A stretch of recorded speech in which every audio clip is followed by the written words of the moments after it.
Imagine this. In the 1800s, a group of curious Americans in Boston gathered to read sacred texts from Asia, books they couldn't even pronounce properly. Decades later, Buddhist monks in orange robes would walk beside Martin Luther King Jr. in peace marches. And by the 21st century, millions of Westerners would sit quietly every morning, not for prayer, but for meditation. How did a religion born under a Bodhi tree in ancient India reach the streets of New York, London, and Berlin? How did it survive colonization, wars, and cultural resistance to become one of the most respected philosophies in the Western world? This is not a religious story. This is a story of travel, transformation, and timeless ideas. This is the story of how Buddhism came to the West and why it stayed. Let's dive deep into a 2,000-year journey that spans oceans, wars, science, and seekers of peace. Chapter 1. Buddhism. A quick background. Before we explore the West, let's set the stage. Buddhism began in India around 2,500 years ago, with the teachings of Siddhartha Gautama, who became known as the Buddha, meaning the Enlightened One. His core teachings were, life is suffering, dukkha. Suffering comes from craving. There is a way to end suffering. That way is the Eightfold Path. Buddhism spread rapidly across Asia, into Sri Lanka, China, Japan, Tibet, and Southeast Asia. But it didn't reach the Western world until modern history. Chapter 2. The First Spark. 19th Century Curiosity. The first Westerners to encounter Buddhism were missionaries, traders, and colonial officials during the British colonization of India and Ceylon, now Sri Lanka. In the early 1800s, British scholars began translating Buddhist scriptures. One of the earliest major texts translated was the Dhammapada, a collection of Buddha's sayings. The Pali Text Society was founded in 1881 in London, which began translating key Buddhist scriptures into English.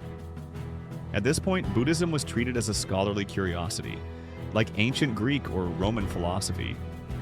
Westerners weren't practicing it yet, but the seed was planted. Chapter 3. The Parliament of Religions. 1893, Chicago. A turning point came in 1893 when the world's Parliament of Religions was held in Chicago.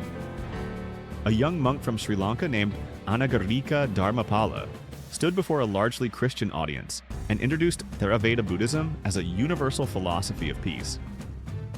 Alongside him, Soyen Shaku, a Zen master from Japan, also addressed the crowd, marking the first time Zen Buddhism was formally introduced in the USA.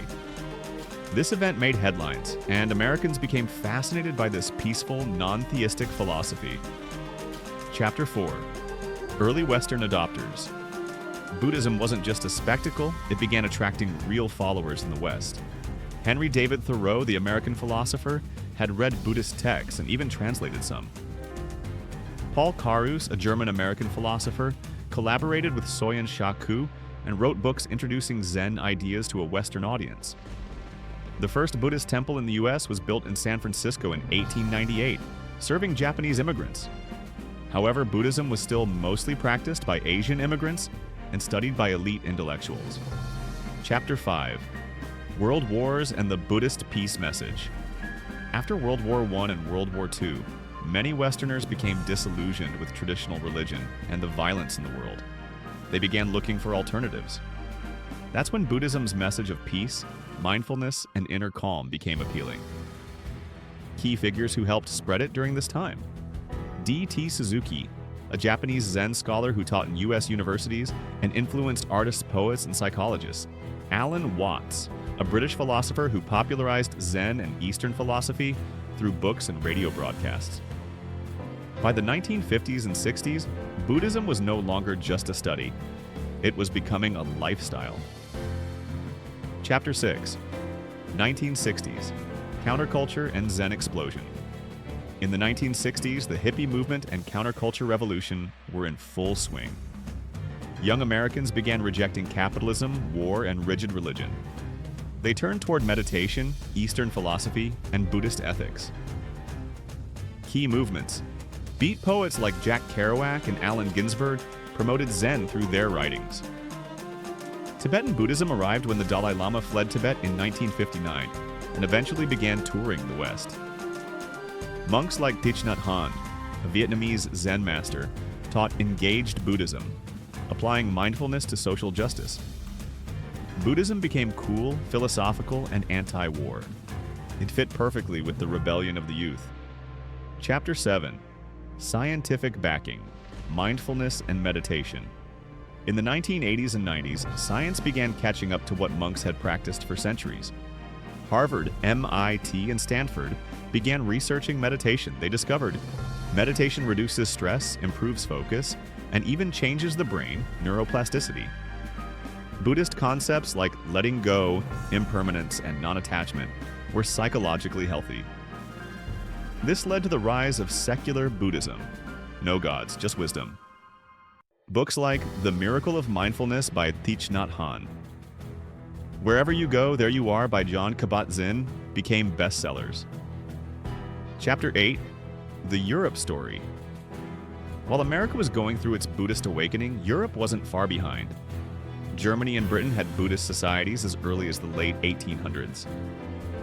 Carl Jung, the Swiss psychologist, incorporated Buddhist ideas into his work on the self and consciousness.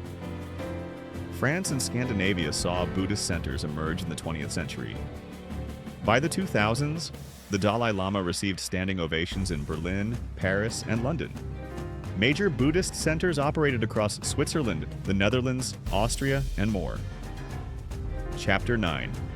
Today, a Western Buddhist world. Today, there are millions of Buddhists in the West, but most are non-religious. They meditate, they read Buddhist texts, they follow Buddhist ethics without converting. Buddhism has also entered therapy, mindfulness-based stress reduction, education, mindful schools and universities. Workplaces, Google, Apple offer meditation rooms. And it continues to grow, not as a religion, but as a way of life. Chapter 10. Criticisms and Misunderstandings. No story is complete without the other side. Some criticize Western Buddhism for being too commercialized or watered down. Critics say mindfulness is sold as a product, stripped of its ethical roots. Others worry that Buddhist terms are misused or misunderstood in the West. Still, many argue that even a little wisdom can go a long way, and the West is better for having embraced these ancient ideas. A boy sat under a tree in India 2,500 years ago, seeking peace within. Today, in New York, Paris, and Berlin, millions sit the same way, searching for the same thing. Buddhism didn't just survive, it adapted, transformed, and crossed oceans to meet a world in chaos. It didn't ask for followers, it simply offered stillness. If you found this journey as fascinating as we did, there's so much more to discover. We'll explore how Eastern wisdom is reshaping the modern world, from politics to psychology. So, hit that subscribe button, and let's keep exploring the stories that history forgot, but the world needs to remember.